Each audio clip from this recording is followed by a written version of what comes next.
प्रिय, आज के ध्यान के लिए इब्रानियों की पत्री 11 अध्याय 23 और 24 वचनों को हम सब मिलकर पढ़ेंगे। आइए। विश्वास ही से मूसा के माता पिता ने उसको उत्पन्न होने के बाद 3 महीने तक छिपा रखा, क्योंकि उन्होंने देखा कि बालक सुंदर है और वे राजा की आज्ञा से न डरे। विश्वास ही से मूसा ने सयाना होकर फिरौन की बेटी का पुत्र कहलाने से इनकार किया, इसलिए कि उसे पाप में थोड़े दिन के सुख भोगने से परमेश्वर के लोगों के साथ दुख भोगना अधिक उत्तम लगा। उसने मसीह के कारण निंदित होने को मिस्र के भंडार से बड़ा धन समझा, क्योंकि उसकी आंखें फल पाने की ओर लगी थी। क्योंकि उसकी आंखें फल पाने की ओर लगी थी। बाइबल में एक और स्थान में हम देखते हैं, प्रेरितों के काम 7वां अध्याय 21 वचन से हम ध्यान से पढ़ेंगे। जब फेंक दिया गया तो फिरौन की बेटी ने उसे उठा लिया और अपना पुत्र करके पाला। मूसा को मिस्र की सारी विद्या पढ़ाई गई और वह वचन और कर्म दोनों में सामर्थी था। जब वह 40 वर्ष का हुआ तो उसके मन में आया कि मैं अपने इजरायली भाइयों से भेंट करूं। उसने एक व्यक्ति पर अन्याय होते देखकर उसे बचाया और मिस्री को मारकर सताए हुए का पलटा लिया। और मिस्री को मारकर सताए हुए का पलटा लिया। प्रिय, मूसा के जीवन के विषय में मैं आपसे बांट रहा हूं। मूसा संकट के समय जन्म लिया, गुमनाम माता पिता से जन्मा, आत्मिक माता पिता से जन्मा। मूसा सुंदरता के साथ जन्मा, अद्भुत रूप से बचाया गया। अद्भुत रूप से बचाए जाने के बाद वो मिस्र की सारी विद्याओं को सीखा, धन को, संपत्ति को, समृद्धि को, आनंद को न चाहा। इन विषयों को आज मैं आपसे बांटने की आशा कर रहा हूं। मूसा गुमनाम माता पिता से जन्मा, लेवी वंश में जन्मा, आत्मिकों से जन्मा। मूसा के माता पिता आत्मिक थे। संकट के समय जन्मा। मूसा के जन्म के समय फिरौन ने आज्ञा जारी किया था। आज्ञा क्या थी? इब्रियों के यदि लड़का जन्मे तो उसे मार देना, नील नदी में फेंक देना। जब ऐसी आज्ञा दी गई थी, ऐसे समय में मूसा जन्मा। मूसा का जब जन्म हुआ, बाइबल बताती है कि वह बहुत सुंदर था, रूपवान था। 3 महीने तक उसे छिपा रखे, उसके बाद उसे छिपाना मुश्किल हो गया। मूसा की मां ने उसे टोकरी में रखकर नील नदी में छोड़ दी। नील नदी में उस बच्चे को छोड़ते हुए वो प्रार्थना की, प्रभु, मैं अपने बच्चे को आपके हाथों में सौंप रही हूं। उस टोकरी में रखकर नील नदी में उस पुत्र को छोड़ने से परमेश्वर ने क्या किया? परमेश्वर के हाथों में सौंपे गए मूसा को फिरौन की बेटी के हाथों में सौंप दिया। जिसने लड़का जन्म लेने से मार देना है, मार दिया जाए, इस तरह आज्ञा जारी किया। उसी फिरौन के घर में परमेश्वर मूसा को भेजा। मूसा फिरौन की बेटी के हाथों में जब पहुंच गया, उसे देखकर मूसा की बहन मरियम फिरौन की बेटी के पास जाकर, इसे दूध पिलाने के लिए क्या मैं किसी को लाऊं? किसी दाई को या किसी आया को मैं लेकर आऊं? इस तरह कहने से जाओ, लेकर आओ। तब मूसा की बहन मरियम जाकर मूसा की मां को ही लेकर आई। जिस पुत्र को मैं पाल नहीं सकती कहकर परमेश्वर के हाथों में सौंप दी थी, उस पुत्र को परमेश्वर ने क्या कहा? तुम ही पालो। ये कहकर लाकर वापस मूसा के मां को ही सौंप दिया। पालन पोषण के लिए आवश्यक धन कौन दिया जानते हैं? जिसने आज्ञा दिया था, मार डालो। उस फिरौन की बेटी ने मूसा की मां को मूसा के पालन पोषण के लिए हर महीने आवश्यक खर्च को दी। कितना अद्भुत परमेश्वर है। आज कोई है क्या ये कहने वाले, परिस्थिति हाथ से निकल रही है, मेरा स्वास्थ्य मेरे हाथ से निकल रहा है, परिवार की स्थिति हाथ से निकल रही है, मेरे बच्चों की स्थिति हाथ से निकल रही है, मेरा व्यापार मेरे हाथ से निकल रहा है। आज कोई भी किसी भी विषय के लिए ये मेरे हाथ से निकल रहा है। इस डर और भय के साथ आप जीते हुए अगर आज निराशा की स्थिति में इस संदेश को सुन रहे हैं तो आपके लिए एक शुभ संदेश। आपके जीवन में जिस विषय के लिए आप सोच रहे हैं मेरे हाथ से जाने वाला है, मैं इसे खोने वाला हूं। जिसके विषय में आप चिंता कर रहे हैं उसे लाकर मेरे प्रभु के हाथ में रखिए। मेरा प्रभु उसे आशीष देकर वापस आपके हाथ में सौंप देगा। प्रियो, उसकी मां ने सोचा अब इस बच्चे को पालना मुझसे नहीं होगा। मूसा को टोकरी में रखकर जब नील नदी में छोड़ दी, परमेश्वर क्या किए, तुम्हें ही पालना है। वापस लाकर मां के हाथ में सौंप दिया। उस मां ने क्या किया जानते हैं? मूसा को आत्मिकता सिखाई। मूसा को अपने गोद में रखकर आत्मिक पाठों को सिखाई। परमेश्वर किस तरह मूसा को बचाया उसे सिखाई। मूसा किस तरह अपनी प्रजा इजरायली लोगों को बचाएगा उसे सिखाई। किस कारण से इस प्रजा के लोगों को मिस्र देश में आना पड़ा उसे बताई। किस कारण से उन्हें वहां गुलाम होकर रहना पड़ रहा है उसने उसे वो सिखाई। बेटे, परमेश्वर ने तुम्हें क्यों बचाया है कारण जानते हैं? किसी ना किसी दिन इजरायली लोगों के लिए छुड़ाने वाला तुम्हें बनना है, इसलिए परमेश्वर तुम्हें बचाया है बेटे। वो मां उस बच्चे को अपने गोद में रखकर आत्मिक पाठों को सिखाई। मेरे प्रिय भाइयों और बहनों, गर्भ का फल परमेश्वर की ओर से प्रतिफल है, लेकिन उस बच्चे को आप कैसे पाल पोस कर बड़ा करेंगे वो आपके द्वारा परमेश्वर के लिए तोहफा होगा। आज परमेश्वर ने आपको जो बच्चे दिए हैं यह उनका तोहफा है। जैसे आप उन्हें तैयार करेंगे, जैसे आप उनकी परवरिश करेंगे, आप उन्हें जो शिक्षा देंगे, जो आत्मिक पाठ उन्हें सिखाएंगे और जो संस्कार आप उन्हें देंगे, और जिस तरह परमेश्वर के भय भक्ति में आप अपने बच्चों को पालेंगे पोसेंगे, वही आपकी ओर से परमेश्वर के लिए तोहफा होगा। आज वे जो कुछ भी हैं वो परमेश्वर के द्वारा आपको दिया गया गिफ्ट है, और भविष्य में वे जो होने जा रहे हैं वो आपके द्वारा परमेश्वर को देने वाला गिफ्ट है। मैं पूछता हूं, आप अपने बच्चों को कैसे, किस स्थिति में आज परमेश्वर को तोहफे के रूप में देने जा रहे हैं? अगर आज ही परमेश्वर आपसे तुम्हारा बेटा मुझे चाहिए इस तरह मांगने से, किस स्थिति में आप अपने बेटे को तोहफे में देंगे? शराबी के रूप में, घुमक्कड़ के रूप में, विरोध करने वाले के रूप में, दूसरों से झगड़ने वाले के रूप में? मैं पूछता हूं, मान लीजिए आपकी बेटी को परमेश्वर को गिफ्ट देना पड़े तो आप अपनी बेटी को क्या सिखाए? फैशन करना, झगड़ा करना सिखाए, घूमना फिरना सिखाए, क्या सिखाए? आज हम देखते हैं बहुत से परिवारों में बच्चे जिम्मेदारी के बिना जी रहे हैं। कारण क्या है कि माता पिता जिम्मेदारी के बिना जीते हैं। उन्हें देखकर बच्चे भी सीखते हैं। प्रभु के दास D.L. मूडी जी ने कहा, मां का हृदय बच्चों के लिए पाठशाला है। सामान्यतः बच्चे जो पाठ सीखते हैं वो अपनी मां से ही सीखते हैं। मां जो भाषा बोलती है बच्चे भी वही भाषा बोलते हैं। इसलिए सामान्यतः हम पूछते हैं तुम्हारा मदर टंग क्या है? क्या कहते हैं?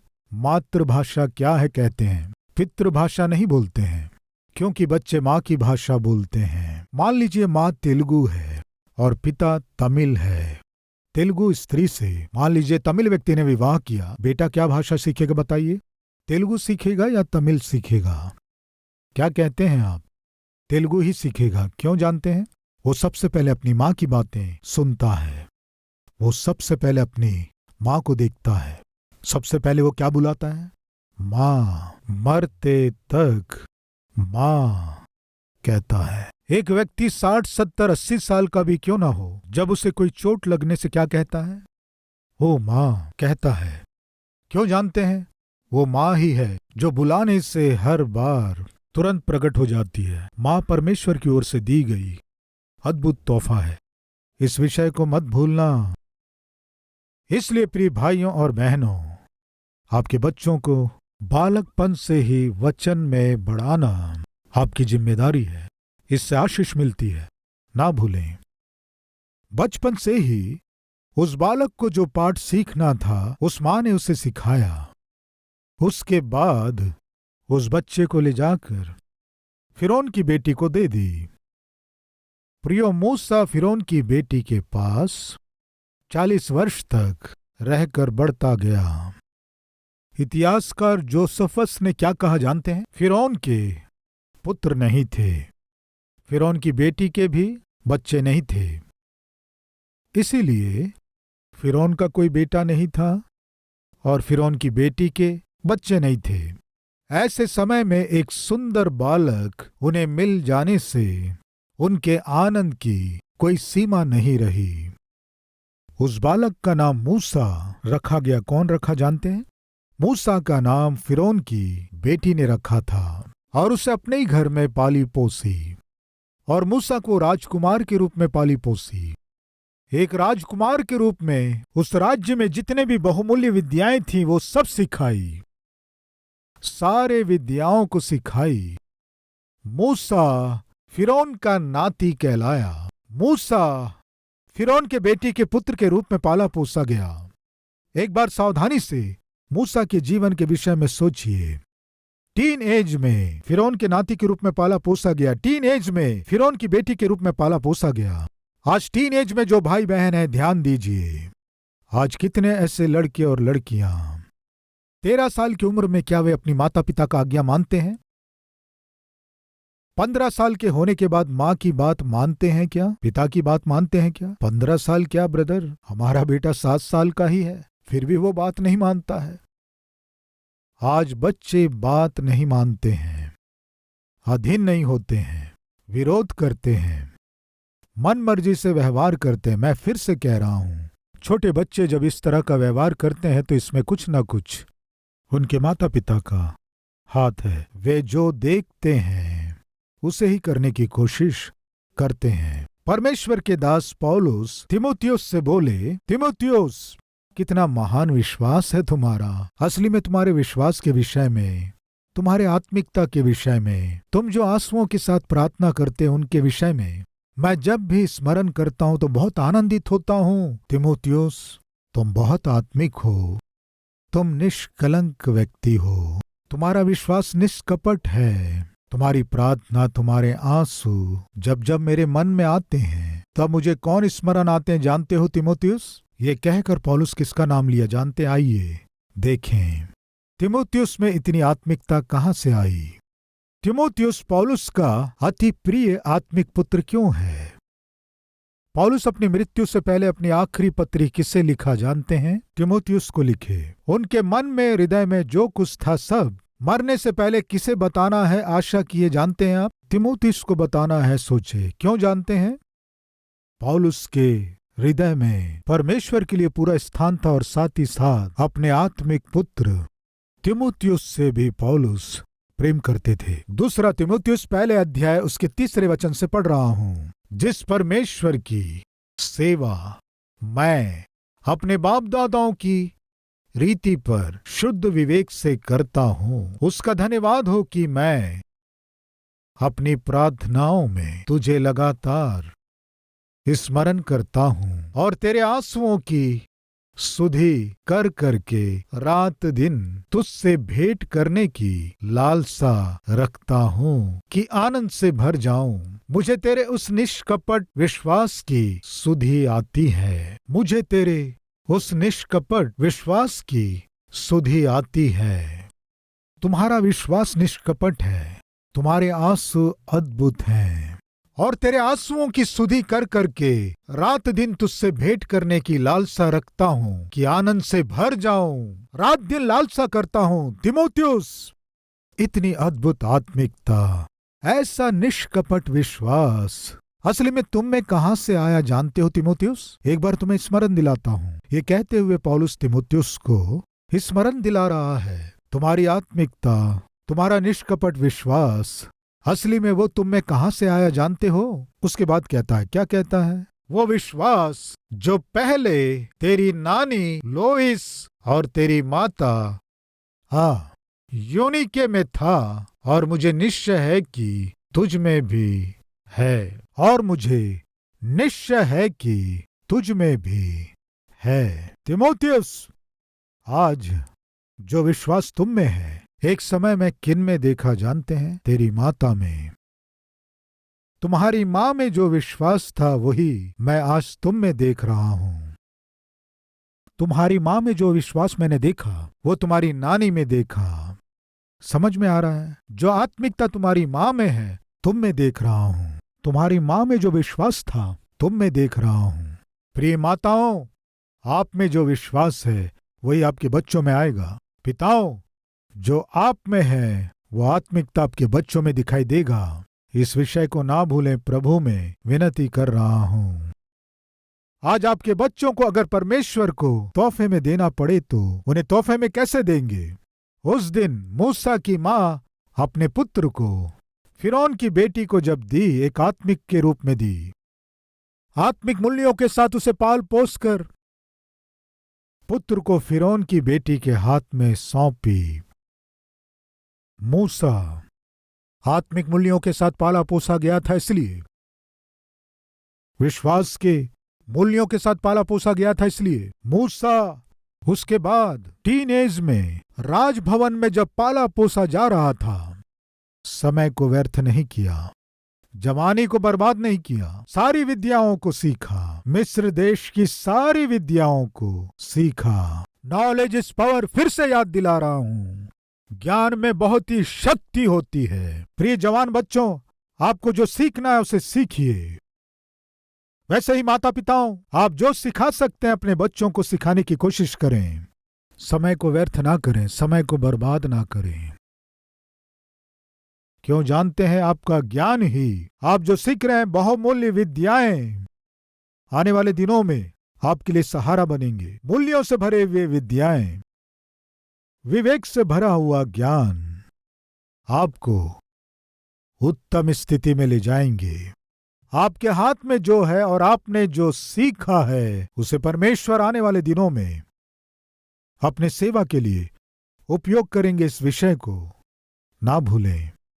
उदाहरण, प्रभु के दास जॉन वेस्ली जी अपने बचपन में ही, पढ़ाई करने के समय में ही बहुत सी भाषाओं को सीखे। 1 नहीं, 2 नहीं, 3 नहीं, 4 नहीं, लगभग 14 भाषाओं को सीखे। छोटी उम्र में 14 भाषाओं को सीखे हुए जॉन वेस्ली दूसरे प्रांतों में, देशों में वे जाकर उन दिनों में ही हजारों और लाखों लोगों को उनकी भाषा में सुसमाचार सुनाए। बहुत सी भाषाओं को सीखे, इसलिए बहुत सी भाषाओं में वचन का प्रचार कर सके। आप जो सीखेंगे उसे परमेश्वर उपयोग करने के लिए तैयार हैं। उदाहरण बताता हूं। एक चुंगी लेने वाला यानी कर वसूल करने वाला, चुंगी लेने वाला कर वसूली करता है। एक स्थान में बैठकर कर से संबंधित हिसाब किताब लिखता है। इस तरह रजिस्टर में कर से संबंधित डिटेल्स बैठकर वो लिख रहा था। उस प्रांत में यीशु मसीह आए। यीशु मसीह आकर उस चुंगी लेने वाले को देखकर बोले, मेरे पीछे हो ले। जैसे ही प्रभु ने उसे बुलाया, वो अपनी नौकरी को छोड़ दिया, अपने उस रोजगार को छोड़ दिया। यीशु के बुलाने की देरी थी। वो अपने चुंगी लेने वाले उस नौकरी को उसी समय छोड़कर यीशु के पीछे हो लिया। जब वो यीशु के पीछे हो लिया तब क्या हुआ जानते हैं? जिस समय वो कर से संबंधित हिसाब लिख रहा था, उसी समय यीशु मसीह ने उससे कहा था, मेरे पीछे हो ले। वो तुरंत उसी हाल में उठकर पेन के साथ यीशु के पीछे हो लिया। उसी पेन का उपयोग करके वो व्यक्ति जिसका नाम लेवी था, मत्ती के सुसमाचार को लिखा। इस तरह बाइबल के विद्वान कहते हैं। वो जिस पेन के साथ आ गया, उसी पेन से मत्ती सुसमाचार को लिखा। कौन लिखा जानते हैं आप? मत्ती, जो यीशु मसीह के चेलों में से एक था। उसके पास जो पेन था उसे भी प्रभु ने उपयोग किया। प्रिय भाइयों और बहनों, आपके पास जो है उससे भी परमेश्वर उपयोग करना चाहते हैं। यदि आपको भवन निर्माण का अनुभव है तो उसमें परमेश्वर आपको उपयोग करेंगे।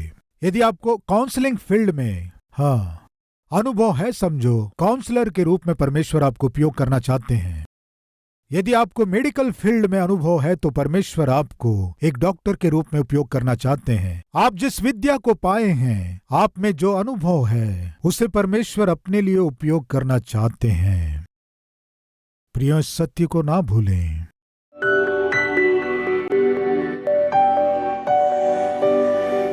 महान पवित्र प्रेमी परमेश्वर पिता, तेरे अद्भुत संदेश के द्वारा तूने हमसे बात किया, इसलिए हम तेरा धन्यवाद करते हैं।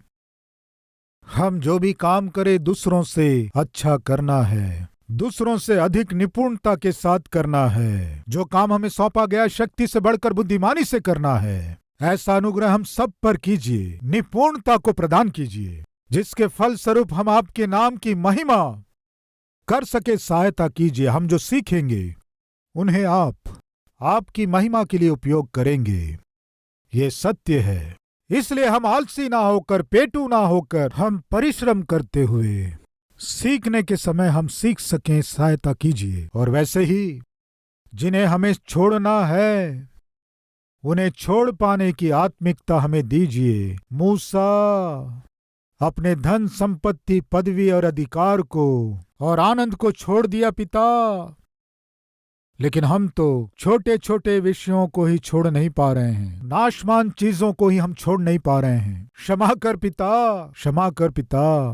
आज जितने माता पिता तीमुथियुस की मां के समान अपने बच्चों को आगे बढ़ाना चाहते हैं, उन बच्चों को आपको तोहफे के रूप में देना है, आशा कर रहे हैं, ऐसी आत्मिकता हर एक माता पिता को प्रदान कीजिए।